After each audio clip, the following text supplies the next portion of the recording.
Assalamu alaikum viewers, welcome to my channel Computer Made Easier. Today we will learn about while loop.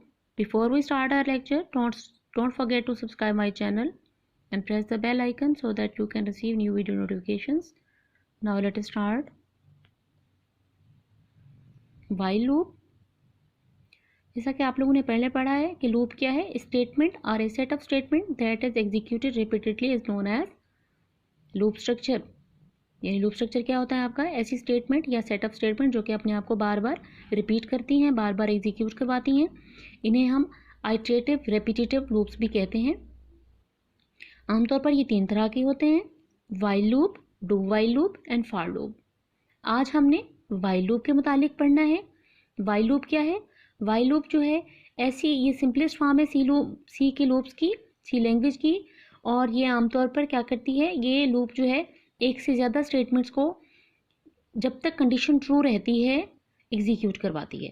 यानी ये क्या करती है, it is used to execute one और more statement जब तक कि आपकी गिवन कंडीशन रिमेन्स ट्रू। और ये आमतौर पर जो है वो हमें तब यूज़फुल होती है जब हमें नंबर ऑफ आइट्रेशंस का मालूम ना हो, यानी हमें जब पता ना हो कि नंबर ऑफ आइट्रेशंस जो है वो कितनी है, उसके लिए जो है वो हम वाइल लूप यूज़ करते हैं। इसका जो सिंटेक्स है यानी लिखने का तरीका है, वो हमने क्या करना है, वाइल के बाद पैरेंथेसिस के अंदर हमने कंडीशन लिखनी है, फिर उसके बाद जो है वो स्टेटमेंट हमने प्रिंट करा देनी है।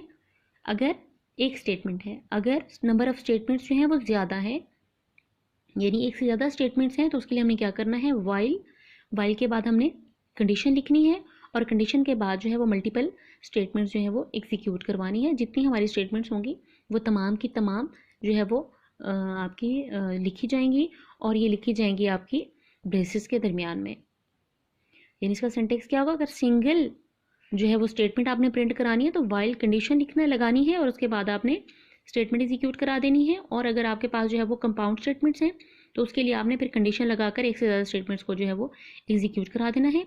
इसका जो फ्लो चार्ट है वो सिंपल सा है कि आपने कंडीशन चेक करनी है। अगर कंडीशन जो है वो ट्रू है तो जो लूप की बॉडी होगी यानी जो स्टेटमेंट्स होंगी वो एग्जीक्यूट होंगी, और उसके बाद दोबारा से फिर कंडीशन चेक करके ये बार बार अपने आप को रिपीट कराता रहेगा, बार बार उन स्टेटमेंट्स को जो कि लूप बॉडी के अंदर होंगी उनको जो एग्जीक्यूट कराता रहेगा। जब तक ये एग्जीक्यूट होती रहेंगी तब तक जो है ये अपने आप को आइट्रेट करवाता रहेगा या फिर अपने आप को रिपीट करवाता रहेगा। जैसे ही हमारी गिवन कंडीशन जो है वो फॉल्स होगी तो कंट्रोल जो है वो एग्जिट हो जाएगा। तो ये सिंपल सा फ्लो चार्ट है वाइल लूप का। इसका जो एग्जांपल के तौर पर हम प्रोग्राम देखते हैं। सबसे पहले हमने क्या करना है, हेडर फाइल ऐड करनी है, studio.h and hash include conaio.h। ये हेडर फाइल्स तकरीबन सी के तमाम प्रोग्राम्स का हिस्सा होती हैं। उसके बाद हमने मेन फंक्शन के अंदर ब्रेस से स्टार्ट करना है, और फिर हमने क्या करना है, एक इंटीजर जो है ले लेना है, वेरिएबल इंटीजर टाइप का। यानी एक हमने वेरिएबल लिया n, इंटीजर उसकी टाइप थी, इंटीजर n लिया हमने, n को इनिशियलाइज कराया हमने 1 से, यानी n को जो हमने वैल्यू दी है वो क्या है, 1 है। उसके बाद जो है वो हमने एक कंडीशन लगा दी वाइल की, while n is less than और इक्वल्स टू 5। तो ये क्या है, ये जो है जब तक n जो है वो लेस देन और इक्वल्स टू 5 रहेगा, ये जो है अपने आप को रिपीट कराता रहेगा और यहाँ पर प्रिंट करा देगा पाकिस्तान। सपोज हमारी ये जो है स्टेटमेंट थी, और उसके बाद जो है ये इसको कर देगा n++। तो हमने यहाँ पर डबल कोटेशन के अंदर जो भी स्टेटमेंट लिखी है ये उसको बार बार एग्जीक्यूट करवाएगा, बार बार उसको प्रिंट कराएगा, और उसके बाद जो है वो हमने इंक्रीमेंट या डिक्रीमेंट ऑपरेटर लगा देना है। तो याद रखिएगा, अब ये वाला जो लूप है ये इस स्टेटमेंट को यानी पाकिस्तान को ये 5 दफ़ा प्रिंट कराएगा।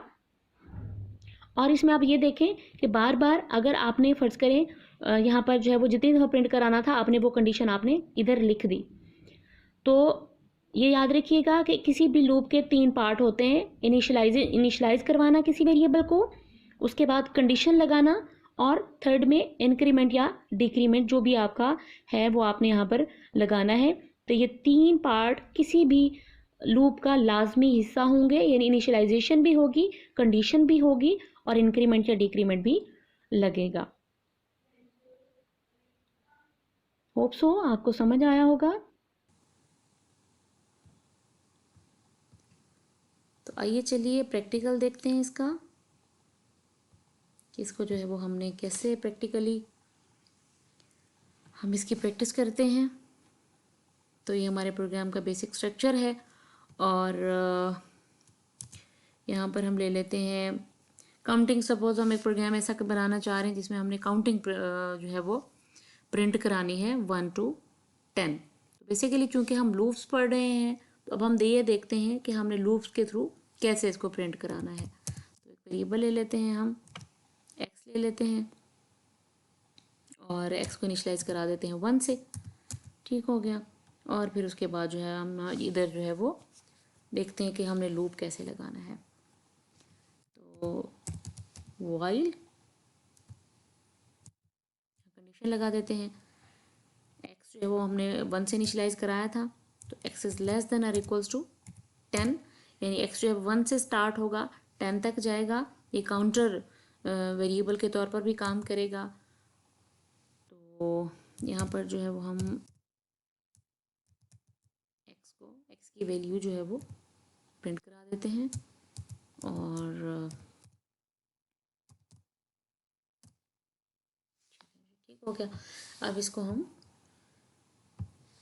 करते हैं, इसको एग्जीक्यूट कराने की कोशिश करते हैं और यहाँ पर हम लगाएंगे इंक्रीमेंट ऑपरेटर। ये इंक्रीमेंट ऑपरेटर जो है इस पे मैं पहले लेक्चर दे चुकी हूँ, तो अगर आपको ये इंक्रीमेंट ऑपरेटर के बारे में पढ़ना है तो ये डिस्क्रिप्शन बॉक्स में मैं लिंक दे दूँगी, आप वहाँ से जो है वो पढ़ सकते हैं। तो अभी जैसा कि मैंने आपको बताया है लेक्चर में कि जो है वो लूप्स के 3 पार्ट होते हैं, एक इनिशियलाइजेशन होता है, दूसरा कंडीशन होती है और तीसरा जो है वो इंक्रीमेंट या डिक्रीमेंट ऑपरेटर होता है। तो हमने यहाँ पर इंक्रीमेंट ऑपरेटर लगाया है क्योंकि ये 1 से स्टार्ट होगा और 10 तक इसको लेके चलेगा। तो F11 प्रेस करके हम प्रोग्राम को कंपाइल करते हैं और फिर प्रोग्राम जो है वो हमारा रन हो जाएगा। ये जो है वो एक्स की वैल्यू जो है वो दे रहा है 1, एक्स 1 है हमारे पास, एक्स जो है वो लेस देन और इक्वल्स टू 10 किया हुआ है हमने। तो इसको जो है वो ये देखते हैं। अब यहाँ पर जो है वो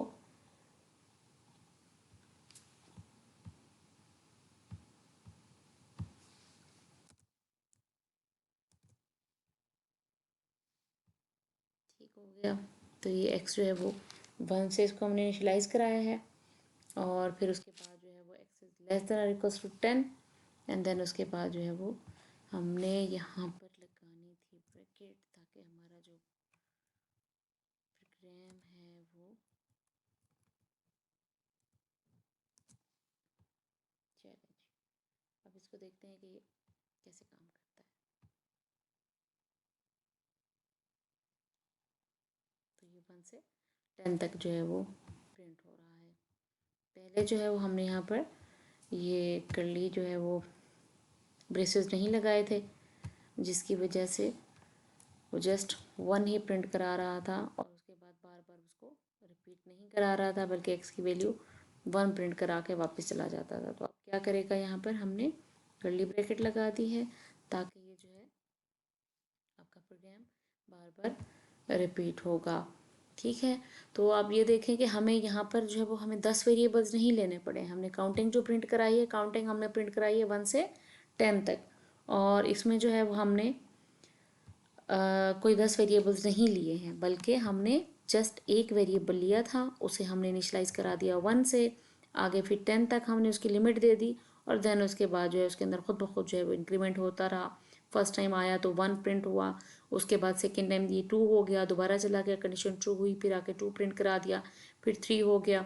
इसी तरीके से कंडीशन जब तक ट्रू रहेगी ये बार बार अपने आप को रिपीट करता रहेगा और एक्स जब 11 हो जाएगा इधर आएगा तो जो है वो कंडीशन फॉल्स होगी। जैसे कंडीशन फॉल्स होगी कंट्रोल जो है वो प्रोग्राम से बाहर आ जाएगा और उसके बाद जो है वो आपका प्रोग्राम यहाँ तक आ जाएगा। तो होप सो आपको जो है प्रोग्राम समझ आया होगा। नेक्स्ट लेक्चर तक बाय बाय, अल्लाह हाफिज़।